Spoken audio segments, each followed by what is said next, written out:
क्या आप भी ट्यूशन क्लासेस स्टार्ट करने की सोच रहे हैं, लेकिन बच्चे कहाँ से लाएं ये समझ में नहीं आ रहा, कैसे स्टार्ट करें, पहला बच्चा कहाँ से आएगा। इन्हीं चीज़ों को सोच सोच के अगर आप परेशान हो रहे हैं और इसी वजह से अपनी क्लासेस शुरू नहीं कर पा रहे हैं, तो आज की ये वीडियो आपको बहुत हेल्प करने वाली है। छोटे छोटे लेकिन प्रैक्टिकल टिप्स दूंगी जिनसे आप अपने लिए बच्चे खोज पाएंगे और आपके ट्यूशन में बच्चे आने शुरू हो जाएंगे।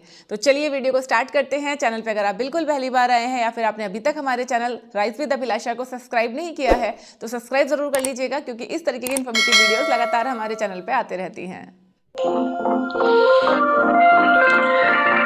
इससे पहले कि मैं आपको बताना शुरू करूं कि आपको क्या क्या स्टेप्स लेने चाहिए, आप मुझे बताइए कि आप कौन सी क्लास के बच्चों को पढ़ाना शुरू करना चाहते हैं। आप सिर्फ किंडरगार्टन और नर्सरी को टारगेट कर रहे हैं, या 1 to 5th आप पढ़ाना चाहते हैं, या 8 तक पढ़ाना चाहते हैं, 10 तक पढ़ाना चाहते हैं, या 12 तक पढ़ाना चाहते हैं। कौन से वाले बैच को पढ़ाना चाहते हैं वो प्लीज आप मुझे कॉमेंट सेक्शन में बताइए, ताकि नेक्स्ट वीडियो में मैं उसी को टारगेट करके और अच्छे आइडियाज आपके साथ में शेयर कर सकूं। तो देखिए, सबसे पहला काम आपको क्या करना है, ट्यूशन क्लास शुरू करने से पहले एक बार खुद को स्कैन करना है। क्या आप तैयार हो ट्यूशन पढ़ाने के लिए? क्योंकि ट्यूशन पढ़ाना देखने में हमें सबसे आसान काम लगता है कि यार ये काम बढ़िया है, 2-4 बच्चे आ जाएंगे, हमें पैसे मिल जाएंगे, घर बैठे हमारी अर्निंग चालू हो जाएगी। लेकिन इसके लिए आपको बहुत तैयारी करनी पड़ती है। पहला, क्या आपके पास समय है? ऐसा नहीं है कि 2-3 दिन से आपके पास टाइम है तो आपको ट्यूशन के आइडियाज आने लग गए। आपका लॉन्ग टर्म क्या रूटीन रहने वाला है? क्या रोजाना आप 2 से 3 घंटे निकाल सकते हैं, वो भी ऐसे टाइम पे जो बच्चों को सूट करे? क्योंकि देखो, आप स्कूल के बच्चों को पढ़ाओगे, मैक्सिमम टाइम तो बच्चे स्कूल में होते हैं, शाम को ही आते हैं। क्या उस वक्त आप सच में फ्री हो? पहले अपने आप से आप ये सवाल पूछो। हाँ, अगर आप फ्री हो, आपके पास टाइम है, आप पढ़ाना चाहते हो, टाइम हो गया। दूसरा, नॉलेज। आप जिस भी क्लास को पढ़ाने वाले हो, क्या उस क्लास के सारे सब्जेक्ट की आपको नॉलेज है? अगर आप छोटी क्लास को पढ़ा रहे हो तो क्या आपके पास पेशेंस है? जी हाँ, छोटी क्लास के बच्चों के लिए पेशेंस होना बहुत ज़रूरी है। स्पेशली अगर आप नर्सरी में पढ़ा रहे हो, किंडरगार्टन के बच्चे को पढ़ा रहे हो, तो आपको बहुत सारा पेशेंस चाहिए। गुस्सा तो आपको बिल्कुल साइड में रखना पड़ेगा। अगर आपके पास ये है, देन यू आर रेडी।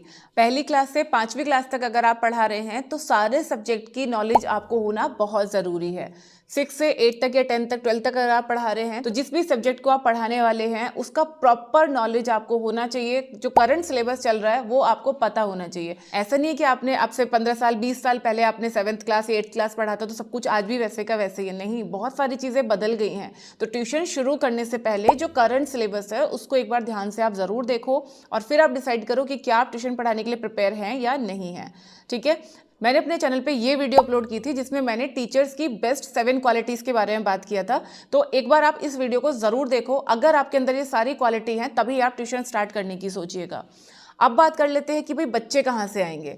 तो देखो, सबसे पहला आपको क्या काम करना है, आप जहाँ भी रहते हैं, जिस भी आप कॉलोनी में रहते हैं, मोहल्ले में रहते हैं, जिस भी सोसाइटी में आप रहते हैं, अपने आसपास में आप देखो कि कौन कौन से बच्चे ऐसे हैं जो स्कूल जा रहे हैं और जिस रेंज के बच्चों को आप पढ़ाना चाहते हो उस रेंज के बच्चे किस किस घर में हैं। आप उनके पेरेंट्स से डायरेक्ट बात कर सकते हैं। आप बता सकते हो कि भाई मैं ऐसे ऐसे ट्यूशन शुरू करने की सोच रही हूँ और अगर आप चाहते हैं तो आप हमारे यहाँ पे भेज दीजिए। ठीक है, 90% जो पेरेंट्स हैं वो शायद मना करें या शायद नहीं माने इस चीज़ के लिए, लेकिन आपको अपने एफर्ट्स डालने हैं। अगर आप ये सोच रहे हो कि अरे मैं ऐसे कैसे बोलूँ जाके, कोई क्या सोचेगा, अगर आप ये सोच रहे हो तो ध्यान रखना, आप बस सोचते ही रह जाओगे, आपकी ट्यूशन क्लासेस कभी शुरू नहीं होंगी। अगर आपको कोई काम करना है तो उसके लिए आपको ही आगे बढ़ना पड़ेगा। हमेशा झिझकते रहोगे, शर्म करते रहोगे, कोई क्या सोचेगा, इसी चीज़ पे अगर अटके रहोगे तो कुछ भी काम स्टार्ट नहीं हो पाएगा। तो ट्यूशन अगर स्टार्ट करना है तो अपने आसपास में जो भी बच्चे आपकी रेंज के हैं, जिन बच्चों को आप पढ़ाना चाहते हैं, उनके पेरेंट्स से जाके एक बार बात जरूर कीजिए। दूसरा काम आपको क्या करना है, जब आप ट्यूशन स्टार्ट करने की सोच रहे हैं और जब आप पेरेंट्स से बात कर रहे हैं तो उनको आप डेमो सेशन के लिए बोलिए कि 2 या 3 क्लासेस के लिए अपने बच्चे को भेजिए और आप एक बार देखो कि मैं कैसा पढ़ा रही हूँ, बच्चे को समझ में आ रहा है या नहीं आ रहा है। ये सारी बात आप कर सकते हो। फ्री में 1-2 क्लास देने में कोई बुराई नहीं है, क्योंकि देखो एकदम ब्लाइंडली तो कोई भी आप पे ट्रस्ट नहीं करेगा। शुरुआत में तो आपको थोड़े से एफर्ट्स एक्स्ट्रा डालने पड़ेंगे, लेकिन ये बात ध्यान रखना है कि एक बार अगर आपकी क्लासेस शुरू हो गई, एक बार अगर आपका पढ़ाया हुआ बच्चों को समझ में आने लगा, पेरेंट्स को अगर समझ में आने लगा, तो फिर आपको बार बार ये मेहनत नहीं करनी पड़ेगी। फिर बच्चे अपने आप आपके पास आने लगेंगे।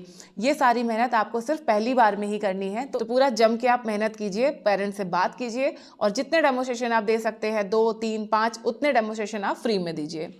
ठीक है। तीसरा काम आपको क्या करना है, अपना व्हाट्सएप, अपना सोशल मीडिया आपको फुल्ली इस्तेमाल करना है। अपने व्हाट्सएप के स्टेटस पे लगाइए, आपके सोसाइटी का कोई ग्रुप है तो ग्रुप में डालिए, आपके आसपास में जान पहचान में किसी भी तरीके का कोई भी ग्रुप है तो उस ग्रुप में डालिए कि आप पढ़ाना चाहते हो।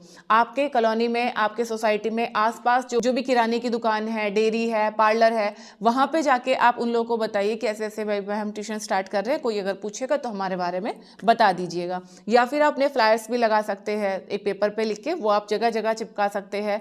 अपना फ़ोन नंबर आप वहाँ पे दे सकते हैं, अपना एड्रेस आप वहाँ पे दे सकते हैं।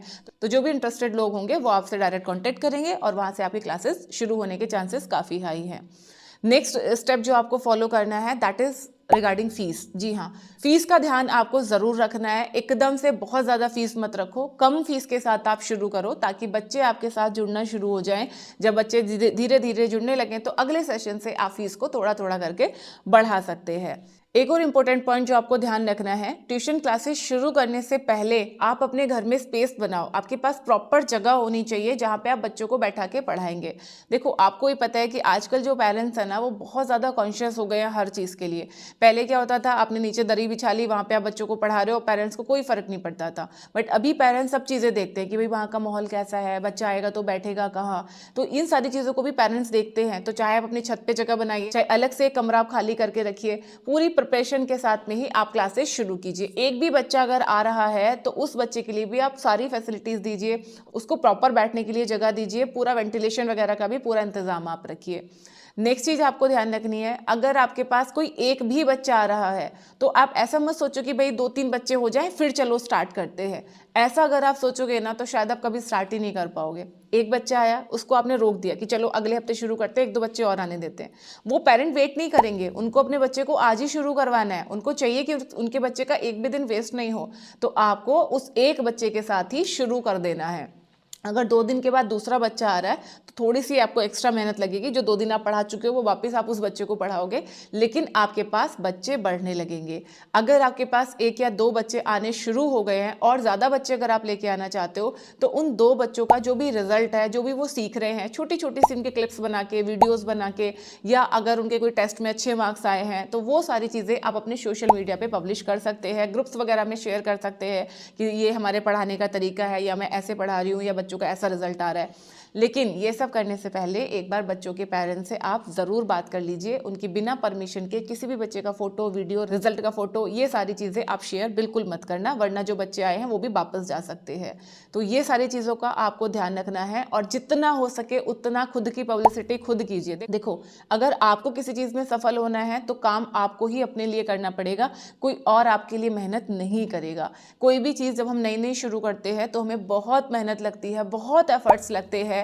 बाद में सब आपके सिर्फ सक्सेस देखेंगे, कितने एफर्ट्स लगे वो आपसे कोई नहीं पूछेगा। तो इसीलिए बेफिक्र होकर अपना 100% आप तैयारी करके फिर आप अपना प्रचार करना शुरू कीजिए। जो भी बच्चे आपके पास एक एक करके आते जाएं उनको आप अपने बैचेस में ऐड करते जाइए। एक और सवाल जो बहुत ज़्यादा मेरे कमेंट सेक्शन में आता है कि मैंने 12th कर लिया है या मैं ग्रेजुएशन के पहले साल में हूँ तो क्या मैं ट्यूशन स्टार्ट कर सकता हूँ। तो देखो, ये मायने नहीं रखता कि आप कौन सी क्लास में पढ़ रहे हो, मायने ये रखता है कि आपको खुद नॉलेज कितना और आपके पास टाइम कितना है। अगर आप खुद 12th में पढ़ रहे हो या आप खुद ग्रेजुएशन के फर्स्ट ईयर में हो जहाँ पे आपको कॉलेज जाना पड़ रहा है या आपको प्रैक्टिकल के लिए जाना पड़ रहा है, तो फिर आप कैसे बच्चों को प्रॉपर टाइम दे पाओगे। जब आपके एग्जाम आएंगे तब उन बच्चों के भी एग्जाम आएंगे, तो आप अपनी तैयारी करोगे या बच्चों की तैयारी करवाओगे। इन सारी चीज़ों को आप कैलकुलेट करो। अगर टाइम सूट हो रहा है, आपको नॉलेज है आपको प्रॉपर, तो आप स्टार्ट कर सकते हैं। आई होप ये वीडियो और जानकारी आपको ज़रूर पसंद आई होगी। इस वीडियो को अपने फ्रेंड्स और फैमिली में या उन लोगों के साथ ज़रूर शेयर करना जो अपना कोई काम शुरू करना चाहते हैं लेकिन समझ में नहीं आ रहा कि कहाँ से शुरू करना है। उनके साथ शेयर कीजिए। आई होप आपको भी थोड़ा मोटिवेशन मिला होगा और उनको भी इससे मोटिवेशन मिलेगा और अपना कोई ना कोई काम आप ज़रूर शुरू कर पाएंगे। नेक्स्ट आप किस टॉपिक पे वीडियो देखना चाहते हैं कमेंट सेक्शन में लिख सकते हैं। तो चलिए अब हम मिलेंगे हमारी नेक्स्ट वीडियो में, तब तक के लिए नमस्ते।